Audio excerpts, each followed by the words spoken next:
అందరికీ నమస్కారం. ప్రభుత్వ పథకాల అప్డేట్స్ కోసం మన ఛానల్ని సబ్స్క్రైబ్ చేసుకోండి. వీడియోస్ అయితే లైక్ చేస్తూ ఉండండి. ఇక తెలంగాణలోని భూమి లేని పేదలకి ఉపాధి హామీ కార్డు కలిగి 2023-24 సంవత్సరంలో కనీసం 20 రోజులు పనిచేసినటువంటి పేదలందరికీ వారి అకౌంట్లో 12,000 జమ చేసేటువంటి పథకం ఇందిరమ్మ ఆత్మీయ భరోసా పథకం. ఈ ఇందిరమ్మ ఆత్మీయ భరోసా పథకం సంబంధించి ఒక గుడ్ న్యూస్ అయితే చెప్పింది తెలంగాణ ప్రభుత్వం. డబ్బులు దాదాపు 300 కోట్ల వరకు డబ్బులు కూడా ఈ ఇందిరమ్మ ఆత్మీయ భరోసాకు కేటాయించనున్నట్లు ఆర్థిక శాఖ తెలిపింది. ఇక ఈ వారంలోనే ఇందిరమ్మ ఆత్మీయ భరోసా కింద అకౌంట్లలో భూమి లేని పేదల అకౌంట్లో అయితే డబ్బులు జమ అయ్యే అవకాశం ఉన్నట్లు తెలుస్తోంది. ఇప్పటికీ రైతు భరోసా పూర్తి చేసుకున్నటువంటి తెలంగాణ ప్రభుత్వం ఇప్పుడు భూమి లేని పేదలకు మరి ఆర్థిక సాయం అందించడానికి అయితే రెడీ అవుతుంది. దాదాపు 261 కోట్లను కూడా చెల్లించేందుకు ఏర్పాట్లు అయితే చేస్తుంది.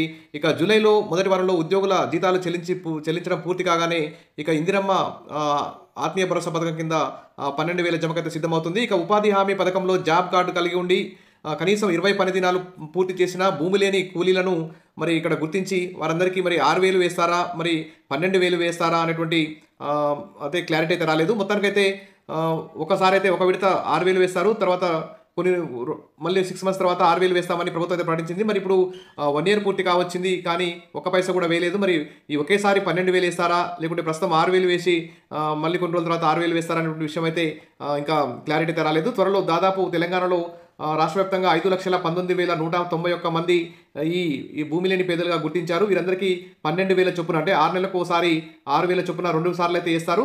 మరి ఇప్పుడు 6 నెలలు దాటిపోయింది. మరి ఇప్పుడు 2 విడతల సాయం 12,000 ఒకేసారి వేస్తారా వేరనే అంశం మీద కూడా ఈ 2-3 రోజుల్లో క్లారిటీ అయితే వస్తుంది. ఇక 2024-25 సంవత్సరానికి సంబంధించి తొలి విడత చెల్లింపులను పూర్తి చేయాలని తెలంగాణ ప్రభుత్వం రెడీగా ఉంది. ఇప్పటికే గ్రామీణాభివృద్ధి శాఖ నుంచి బిల్లులు కూడా ఆర్థిక శాఖ అందినట్టు తెలిసింది.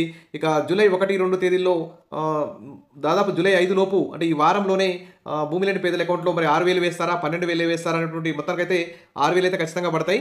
ఇక ప్రభుత్వం మీద డబ్బులు అధికంగా సమకూర్చుకుంటే 12,000 కూడా వేసే అవకాశం ఉంది.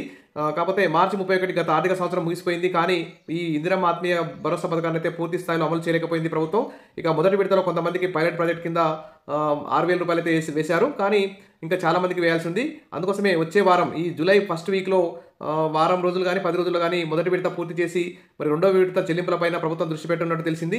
వీలైతే రెండో విడత సొమ్మును కూడా జూలైలోనే చెల్లించి ఇక ఈ ఏడాదికి సంబంధించి ఇందిరమ్మ ఆత్మీయ భరోసా కింద 12,000 సాయాన్ని పూర్తి చేయాలనే ఆలోచనలో ప్రభుత్వం ఉన్నట్లయితే సమాచారం. ఇది ఒక గుడ్ న్యూస్ అని చెప్పుకోవచ్చు. ఇక ఇందిరమ్మ ఆత్మీయ భరోసా మార్గదర్శకాలు చూస్తే వ్యవసాయ భూమి లేని కూలీల కుటుంబాలకే ఈ 12,000 వేస్తారు. ఉపాధి హామీ జాబ్ కార్డు అయితే కలిగి ఉండాలి.